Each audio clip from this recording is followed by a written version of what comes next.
Et lui, il accélère et il les fait sortir de la roue un par un. C'est incroyable. Et quel phénomène! Il a 19 ans.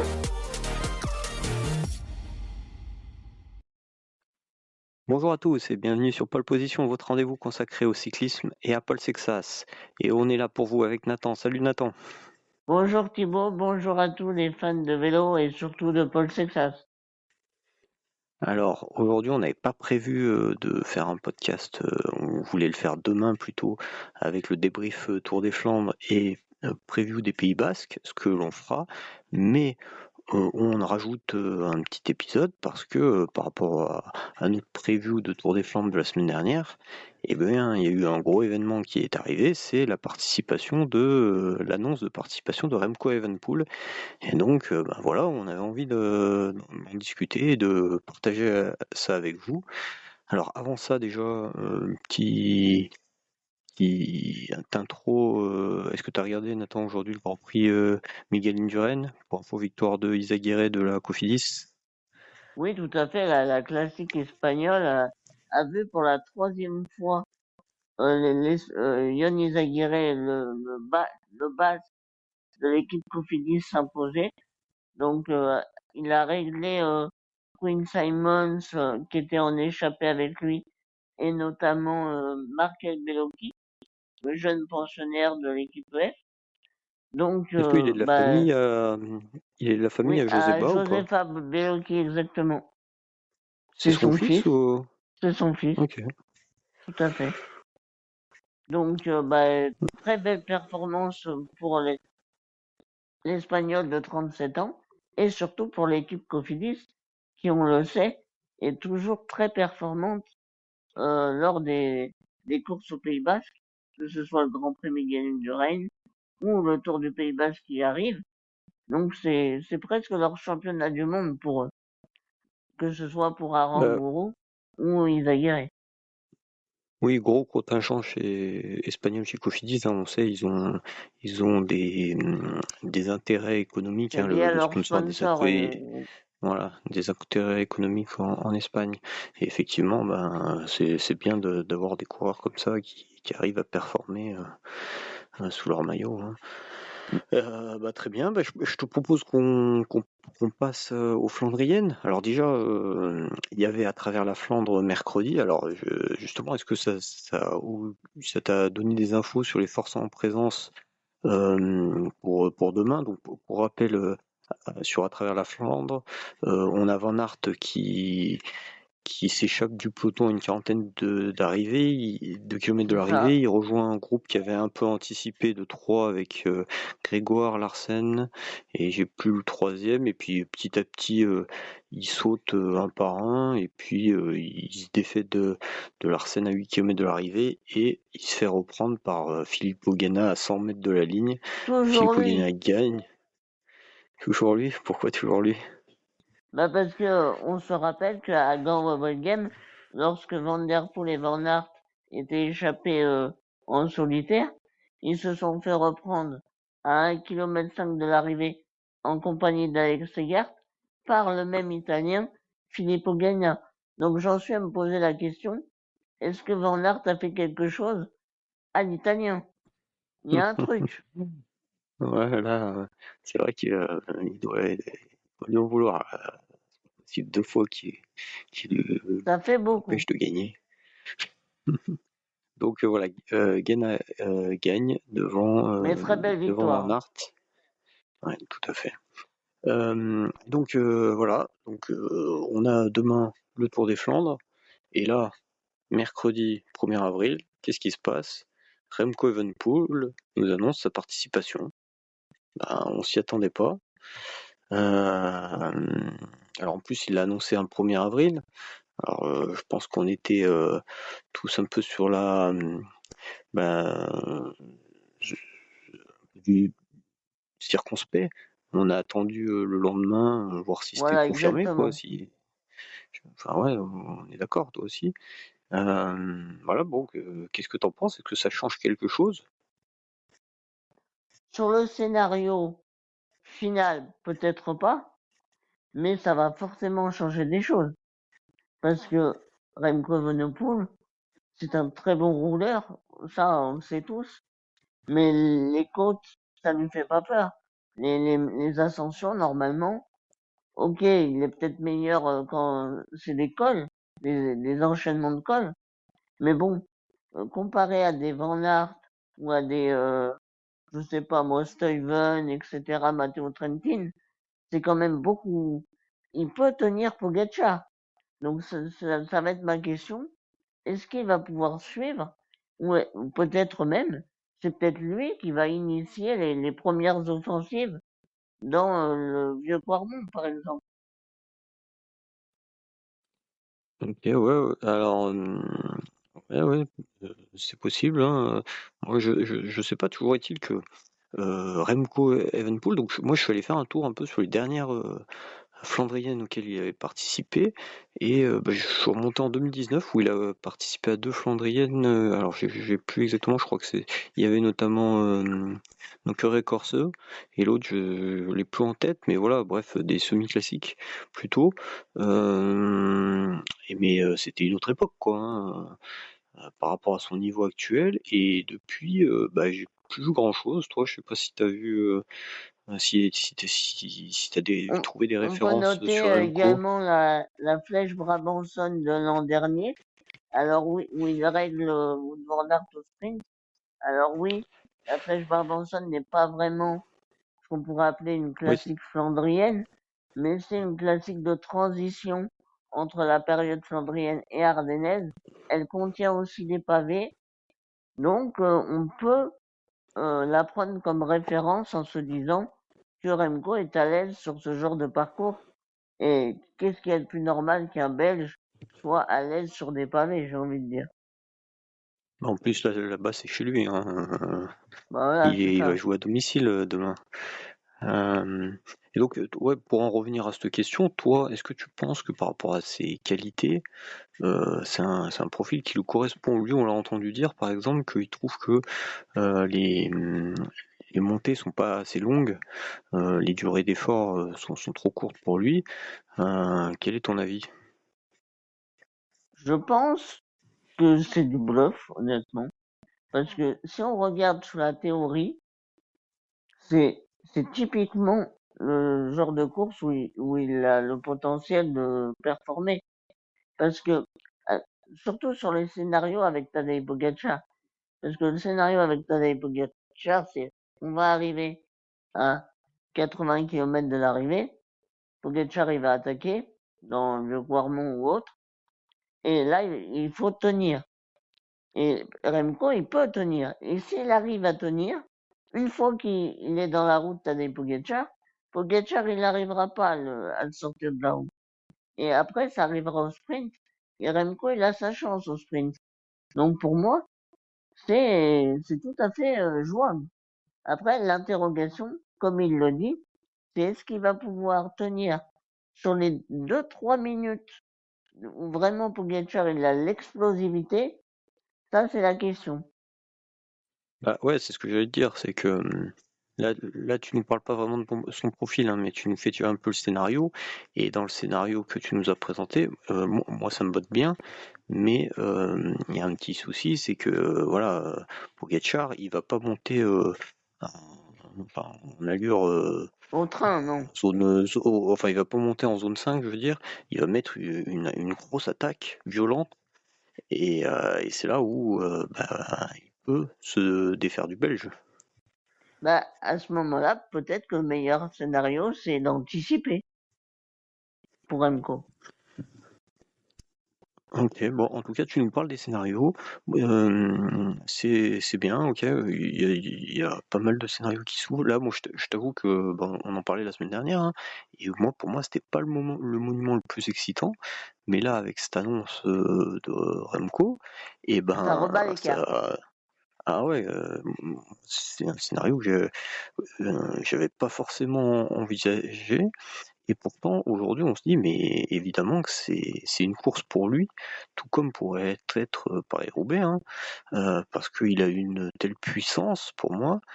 Et effectivement, il n'est pas le plus à l'aise sur ses efforts courts, mais derrière, lui, ce qu'on lui demande, ça va être de son rouler. rapport à Pogacar.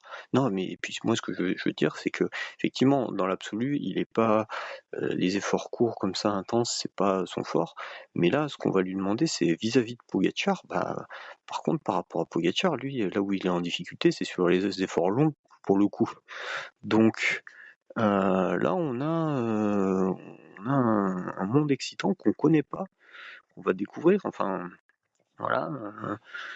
Et moi, ouais, ça me botte bien et je sais pas trop à quoi m'attendre. Et je pense effectivement que Evenepoel pourrait s'accrocher à la route Pogacar, peut-être jusqu'au bout. C'est pas un scénario inenvisageable. Voilà. Et autre chose, ouais, donc du coup, je suis allé voir un peu les sites de paris sportifs pour voir un peu quels avis ils avaient.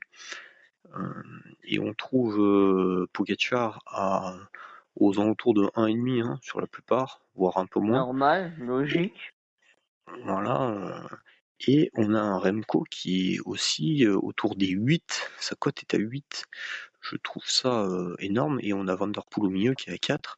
Voilà, moi, honnêtement, je trouve que, bah voilà, j'ai pas trop de doute que Pogacar, sans Evenepoel, il aurait battu Van Der Poel, vu sa forme des dernières semaines, qu'il aurait battu Van Aert. Par contre, eh ben, Remco, ça me fait poser la question. Voilà, je sais pas ton avis. Bah, pour rebondir à ce que tu dis, je pense que les bookmakers ont sorti cette cote sur la surprise, comme nous. Ok, une cote à 8, c'est énorme. Mais en même temps, bah, on sait pas, enfin, Remco, il nous a pas, à part son début de saison avec les petites courses en Espagne, bon, il a éclaté tout le monde. Mais il n'y avait pas une grande concurrence sans faire offense à Mathis Rondel. En UAE, ça n'a pas été terrible. En Catalogne, on va pas refaire le débrief qu'on a fait la semaine dernière. Donc, c'est pas forcément déconnant, j'ai envie de dire. Et, oui, oui, mais en plus, moi, la Catalogne, la semaine dernière, je te disais que pour le coup, sur le plat, je l'avais trouvé impressionnant de puissance. Hein. Et voilà, est-ce que il participe On parce comprend qu'il avait peut-être envie? mieux l'attaque à 30 kilomètres finalement.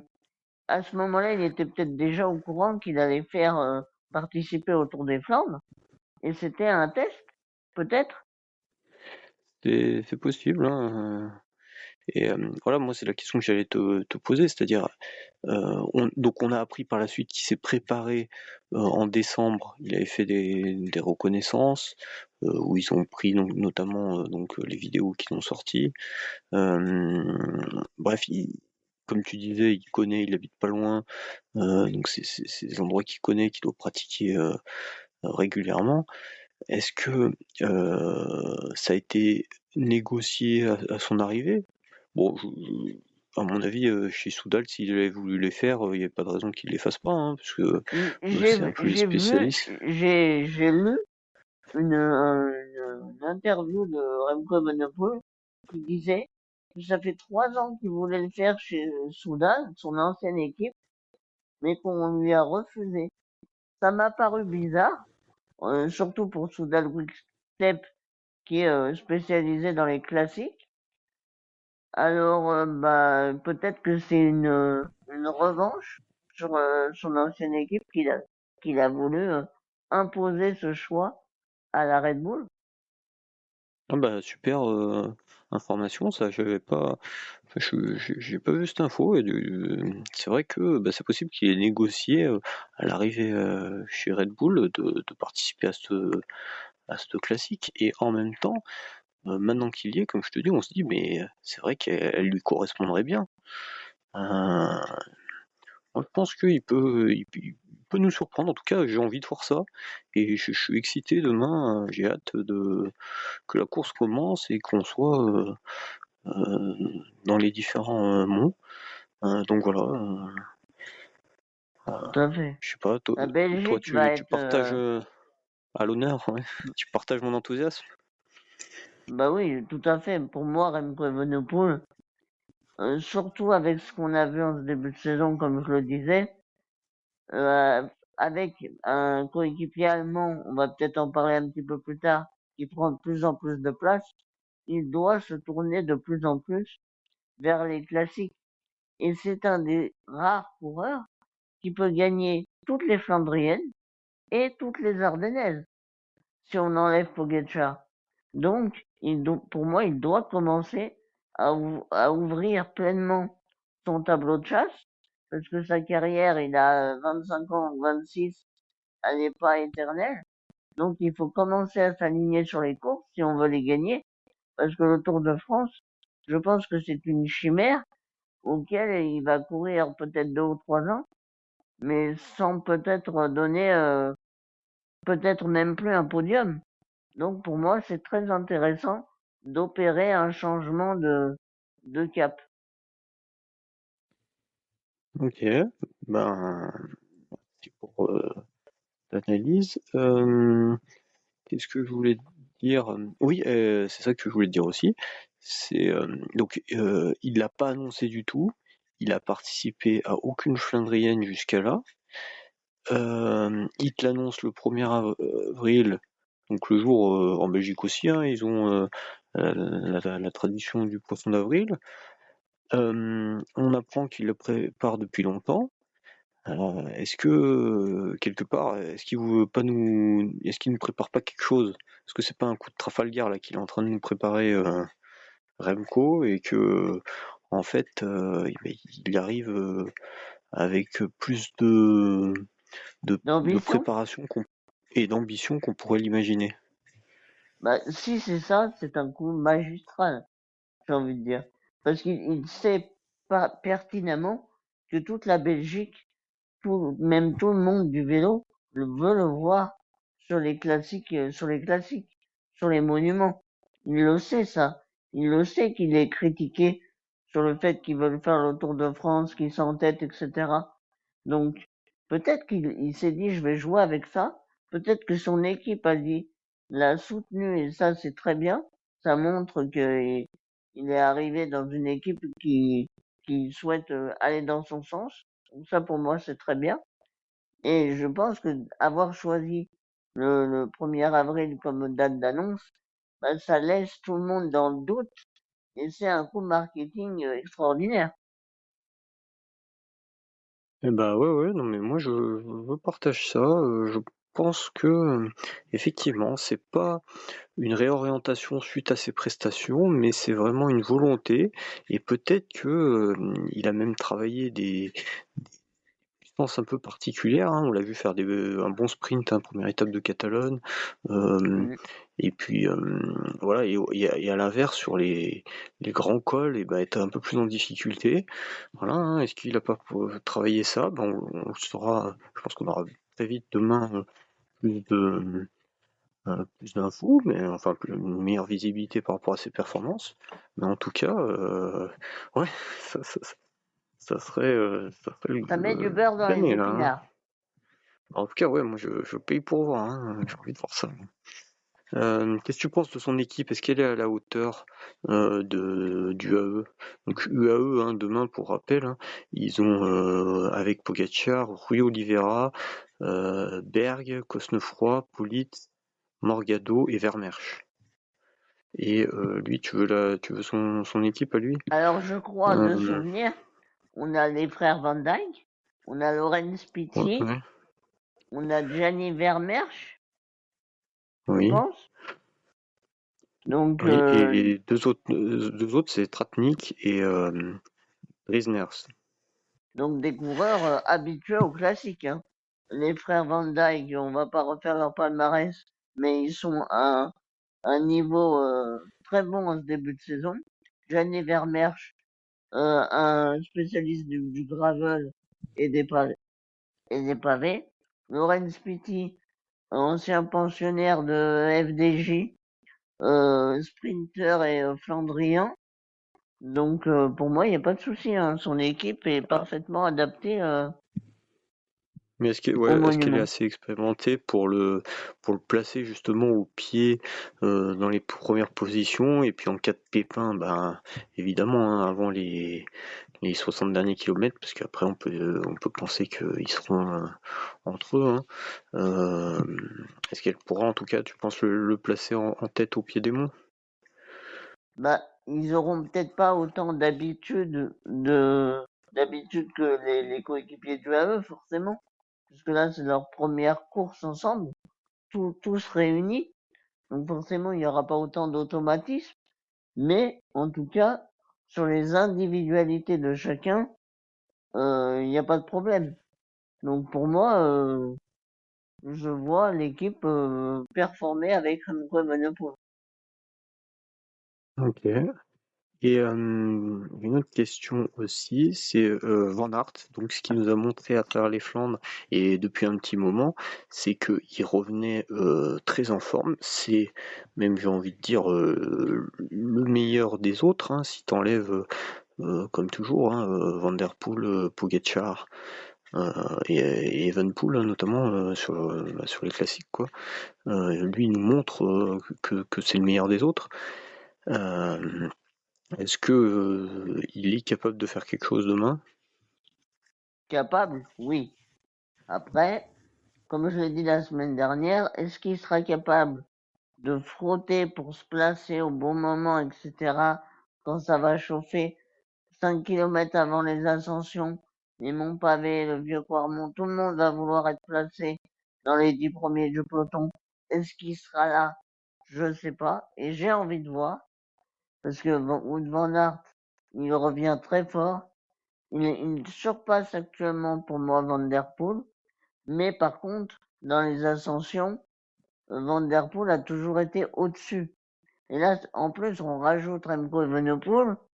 Bon, on enlève Pogacar.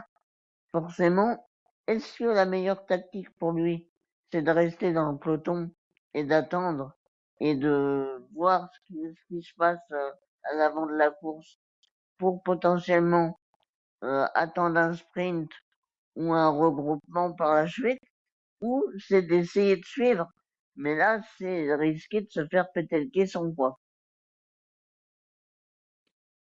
Yes. Ah ouais, je suis d'accord. Et ouais, ce que je voulais te dire aussi, c'est que bah, avec cette arrivée de Remco, ça peut aussi changer les choses. Tu sais, Pogacar, il a l'habitude d'user ses adversaires un par un, puis d'en garder un peu euh, quelques kilomètres, et puis bim, il s'échappe. Ce qui fait que tout le monde est dans la pampa derrière. Sauf que là, avec un rouleur comme Remco, t'as des gars comme Van Aert et Van Der Poel, c'est pas les derniers non plus au rouleur. On sait que Tour des Flandres, il y a souvent des zones, enfin des longs passages de transition, hein, enfin entre les monts. Donc voilà, derrière, ça peut collaborer et on peut imaginer des scénarios aussi où ça revient de l'arrière. Et plus il y a de monde dans cette zone intermédiaire là, plus ça peut bah, offrir des scénarios indécis. Voilà, c'est Je ça que je pense un des proposais. coureurs les plus importants de l'effectif UAE, ce sera Florian Vermeersch. On l'a vu en début de saison, et pour son propre compte, il est très fort. Donc je Oui, mais pense qu'il alors, sera le premier lieutenant de Pogacar. Il serait, comme tu dis, intéressant de ne pas le lâcher tout de suite, mais je pense que Pogacar, il est tellement en confiance que lui, il va partir tout seul. oui, non, mais moi ce que je disais, c'est que il risque tu vois, de mettre une grosse attaque et ça m'étonnerait pas qu'ils partent à 4. Les 4 qu'on a cités tout à l'heure, sans Vermeersch, parce que Vermeersch, il nous a montré à Gand qu'il était un peu en dessous de Van Der Poel et Van Aert, et que derrière, au monde après, il en mette une et puis il soit plus que deux. Et puis celui d'après, bim, il en remet une et qu'il soit tout seul, tu vois. Et en faisant comme ça, il étale ses adversaires, ils sont tous dans la pampa et ils sont pas regroupés et c'est compliqué à. C'est ça que je voulais dire. C'est Oui, compliqué tout pour eux à à fait. s'organiser pour essayer de rouler. Parce que si ils arrivent, comme tu dis, Pogacar les lâche d'un seul coup et eux ils se regroupent, bah des relais entre Remco, Van Der Poel et Van Aert, là, ce sera beaucoup plus compliqué pour le semaine.